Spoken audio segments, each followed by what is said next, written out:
한국기독교교회협의회와 크리스천 아카데미가 코로나19 이후 한국 사회와 교회가 나아가야 할 길을 모색하는 9회 연속 토론회를 마련했습니다.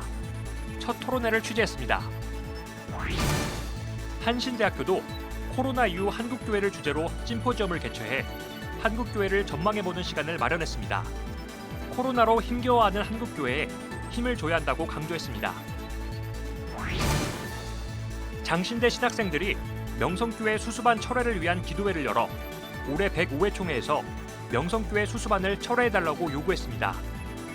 신학대 교수들과 지역 목회자들도 입장문을 냈습니다. 7대종단을 비롯한 전국 353개 종교시민사회단체 연대체인 한반도 종전평화 캠페인이 남북 평양 공동선언 2주년을 앞두고 기자회견을 열어 남북 대화 재개를 촉구했습니다. 여러분 안녕하십니까? CBS 뉴스입니다. 코로나19 대확산으로 지구촌 모든 사람들의 삶에 큰 변화가 예상되는데요. 한국기독교교회협의회와 크리스천 아카데미가 코로나19 이후 한국 사회와 교회가 나아가야 할 길을 모색하는 연속 토론회를 마련했습니다. 코로나19를 계기로 인간의 삶과 교회의 본질을 돌아봐야 한다는 취지에서입니다. 최경배 기자가 첫 토론회를 취재했습니다. 한국기독교교회협의회와 크리스천 아카데미는 내년 5월까지 매달 한 번씩 모두 9차례에 걸쳐 코로나19 이후 한국 사회와 교회를 진단하는 연속 토론회를 진행합니다. 코로나19가 불러온 재난 상황이 온 인류의 삶에 큰 변화를 불러올 것이라는 생각에서 세계와 생명, 자연, 한국 사회, 경제 등 각 분야를 진단하고 교회의 역할을 모색하기 위해서입니다.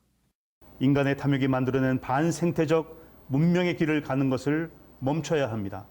전 인류 공동체와 교회 공동체가 집단 지성과 지혜를 모으는 성찰의 시간을 가져야 합니다. 잘못된 목표 설정을 과감히 수정하고 가던 길을 돌이켜 새로운 질적 삶을 창출해 나가야 합니다. 코로나 시대의 미래의 교회는 보다 효과적인 온라인 예배와 교육을 위한 기술적 방법으로 밝아지는 것이 아닙니다. 코비드19 팬데믹의 위기는 교회로 하여금 교회의 본질을 숙고하고 회복할 수 있는 기회가 될 수 있습니다. 성공회대학교 양권석 교수는 발제에서 코로나19 상황에서 죽어도 대면 예배를 멈출 수 없다는 일부 교회의 주장은 지금까지 교회가 정상으로 여겨온 관습이 과연 옳은 것인지 되돌아보게 한다고 꼬집었습니다.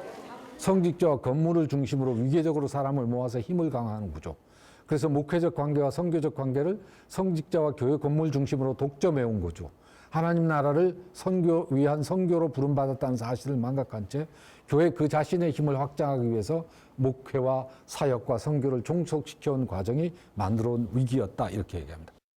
논찬에 나선 한국기독교연구소 홍인식 소장은 건물 중심에 모이는 교회에선 교인들이 지나치게 많은 일을 했다면서 이제는 교회가 아닌 삶의 현장에서 신앙을 실천하는 노력이 필요하다고 말했습니다. 이제 우리의 눈을 교회 내부가 아니라 교회 밖으로 돌려야 한다. 교회 내부에서 일하는 교회가 아니라 그럼 일은 어떻게 하느냐? 교우들이 자기 삶의 현장에서 일을 하고 교회는 일을 하러 오지 말고 영적 에너지를 공급받는 그러한 공동체로 바꿔줘야 되겠다. 홍인식 목사는 코로나19 이후 교회는 더 이상 양적 성장을 목표로 둘 수 없게 됐다면서 소수의 모임이 새로운 기준이 될 것이라고 말했습니다. 또 교인 수 감소는 교회 재정 구조와도 연결돼 건물과 시설에 투자하는 고비용 구조가 아닌 교회 재정을 사회로 환원해 삶의 현장에서 사용되는 저비용 구조로의 전환이 필요할 것이라고 강조했습니다. 이번 토론회는 유튜브를 통해 생중계됐으며 발제와 논찬 이후엔 화상회의 프로그램을 통해 참여자들과 토론하는 시간을 가졌습니다. CBS 뉴스 최경배입니다.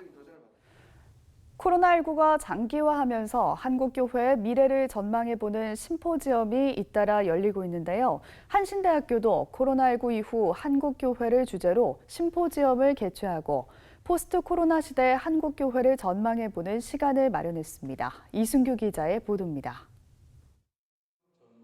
한신대학교 심포지엄에서 특별 강연자로 나선 한원상 박사는 절망에 대한 공감을 먼저 얘기했습니다.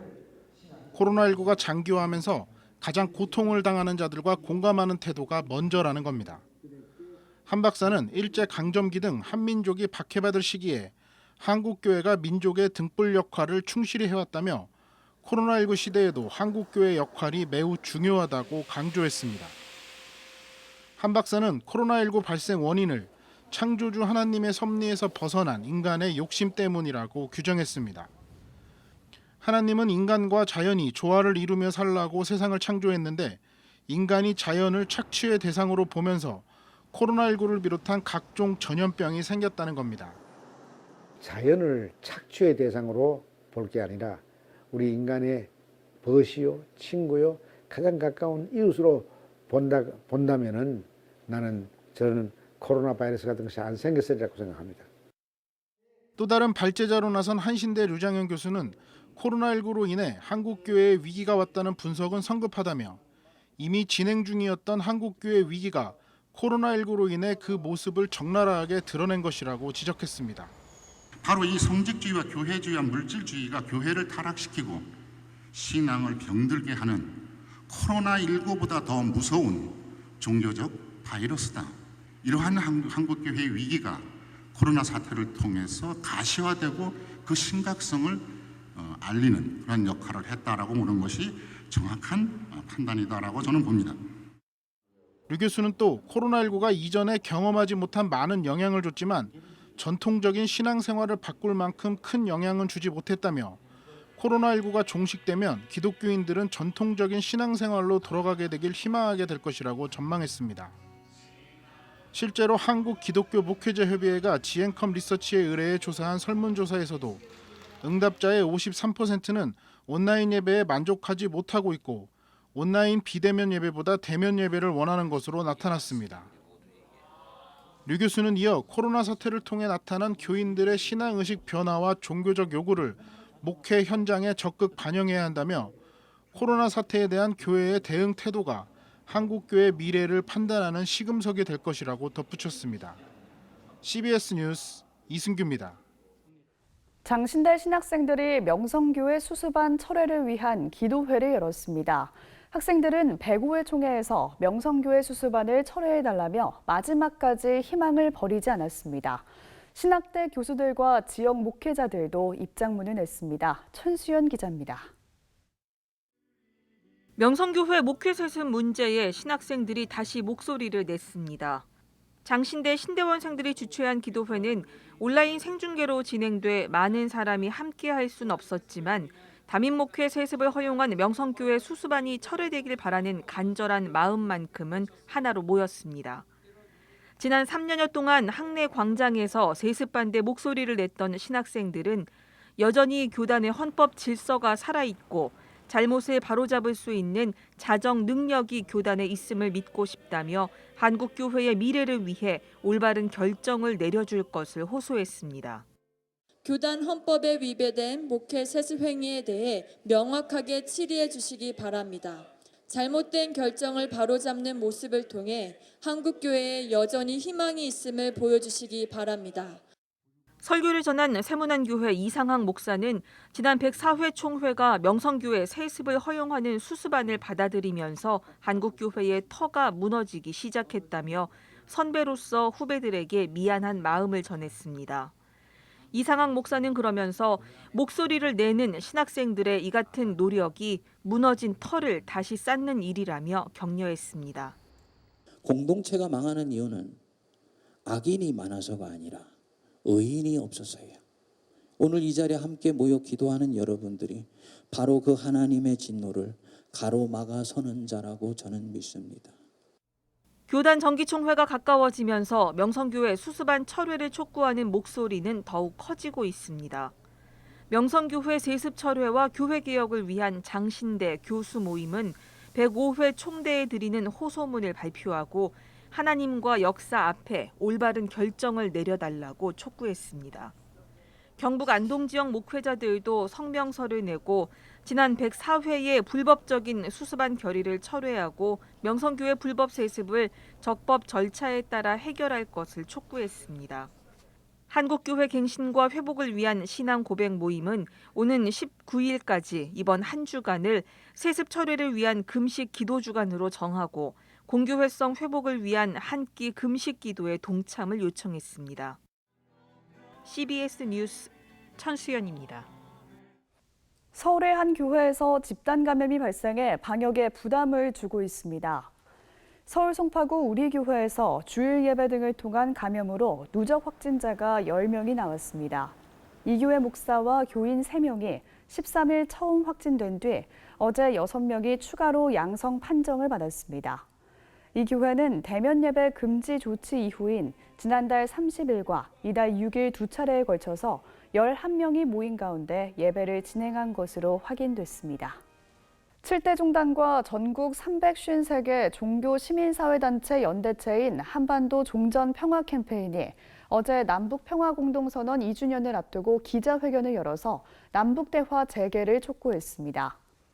한반도 종전 평화 캠페인은 기자회견에서 이대로 상황을 방치하면 합의 이전 상황으로 돌아가는 것을 막을 수 없다며 한반도 문제를 우리가 주인이 돼 해결하겠다는 초심을 더욱 분명히 가져야 한다고 강조했습니다. 아울러 한반도 종전 평화 캠페인은 오는 26일까지 2주 동안을 한반도 종전 평화 집중 행동 주간으로 선포했습니다. 예장합동총회가 교단사나 교회들이 이단에 쉽게 대응할 수 있도록 돕기 위해서 2020 이단 백서를 발간했습니다. 합동총회 2020 이단 백서는 신천지 교주 이만희를 비롯해 가계저주론, 안상홍 증인회, 박윤식, 박태선, 정명석 통일교 등 모두 58개의 이단 관련 결의를 정리했습니다. 이단 백서는 오는 22일 올해 제105회 교단총회 일정에 맞춰 전국 교회에 배포할 예정입니다.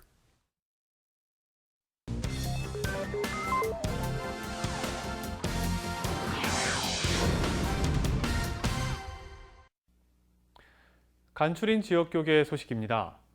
서울 대치순복음교회가 러시아 현지 목회자들과 비대면 영상 예배를 드렸습니다. 포항 YMCA는 태풍 피해를 입은 과수농가를 찾아 피해 복구에 힘을 보탰습니다. 서울 대치순복음교회가 러시아 현지 목회자 100여 명과 현지 교회 30여 곳을 연결해 비대면 영상 예배를 드리고 코로나가 소멸돼 러시아 선교문이 다시 열리길 기원했습니다.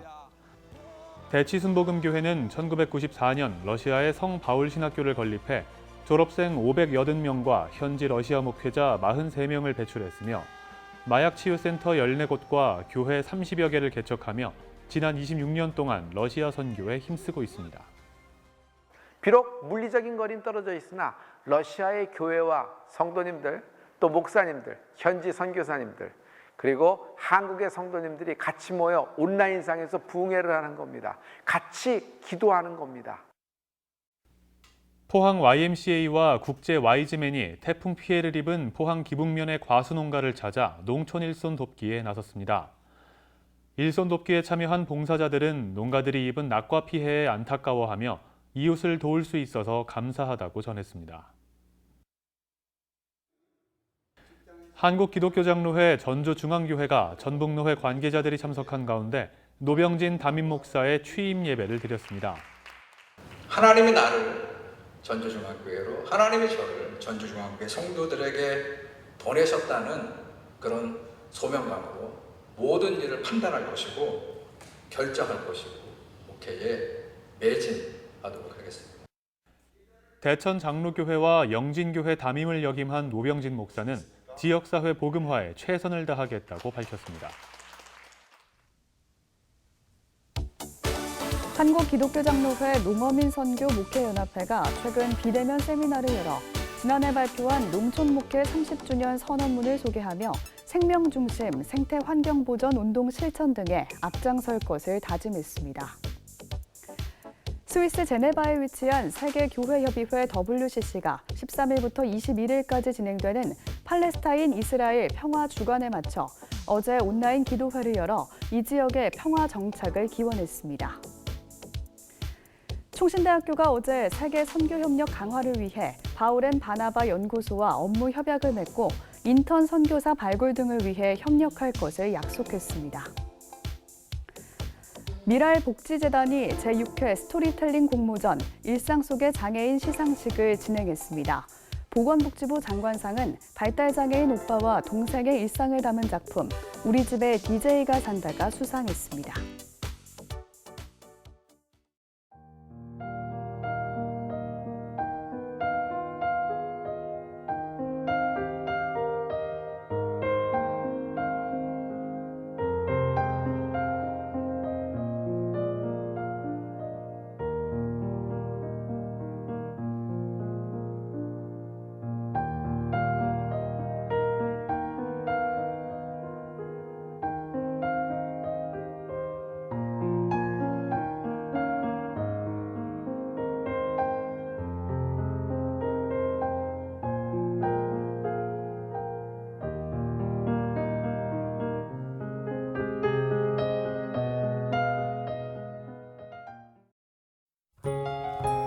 내일은 전국에 비가 올 것으로 예상되는 가운데 아침에 중부 내륙과 전라 내륙을 중심으로 짙은 안개가 낄 것으로 보여 교통안전에 유의하셔야겠습니다. 내일 아침 최저 기온은 17도에서 21도, 낮 최고 기온은 24도에서 27도로 예상됩니다. 오늘 준비한 소식은 여기까지입니다. 평안한 밤 보내시기 바랍니다.